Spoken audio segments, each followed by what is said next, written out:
مولده معسم مبارك محترم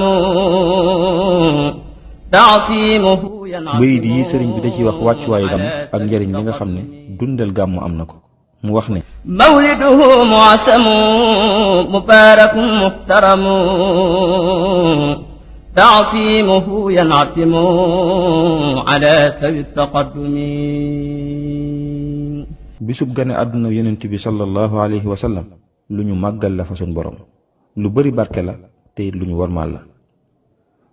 kon nag di ko màggal ci anam giñ ko war a màggale lu war la ci mboolem kilifa diine yépp ngir njaboot yi man di leen ci roy. تعصيمه بالسنة يقودنا للجنة بازدياد المنة لمخلص معاصم. màggal gane àdduna yonent bi ci anam giñ ko war a defee bokk na ci li muy jëriñ mooy dañuy wommat ba tàbbal ñu aljanna te it képp ku koy def te di ko sellal dina ko yokki xéewal ci zaahir ak ci baatin. فمن يعص مولدا نبينا باب الهدى فلا يحاسب غدا فطرما وعاصمين. képp kuy màggal gane àdduna yonent bi sallallahu alayhi wa sallam na xam ne bu ëllëgee kenn du ko xisaab maanaam ay jëfam kenn du ko natt waaye buy dem rek di tabbi aljanna kon yow jullit bi na nga koy màggal te di ko warmaal. فمن يعص مولدا خير البرايا أحمدا فكالشعيد شعيدا بدرا بخير وحميد. képp kuy màggal gane àdduna yonent bi sallallahu alayhi wa sallam bu ëllëgee yowmal xiyaam dana mel ne ku xeexoon badar ci ay daraja.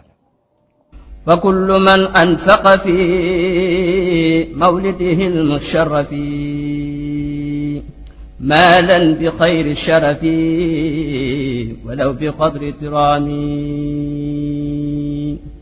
فإنه كمن حضر يوم حنين وسبر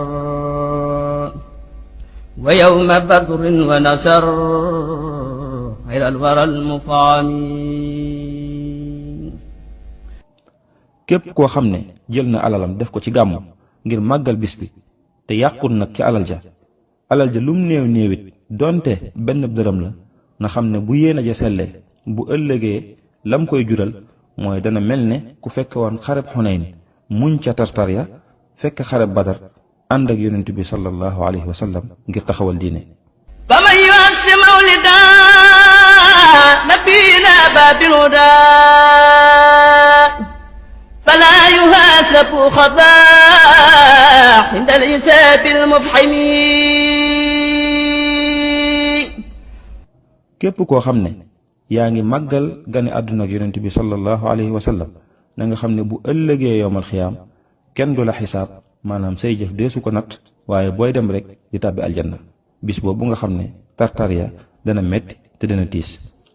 fa kullu man xat xadara mawlid afdal alwara mu'assiman mubassira bi shukrin aw lahami fa innahu xad shakira bima yudimu albushara ولا يلاقي ضررا يوم اجتماعه الأمم.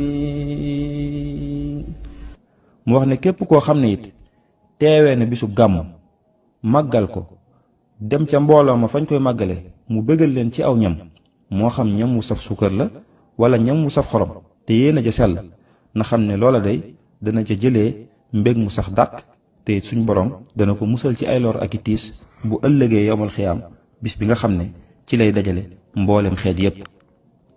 mu wax ne faman taaman hayya liman lahu qad qara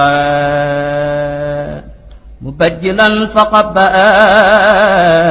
xayraati ahli al-imami.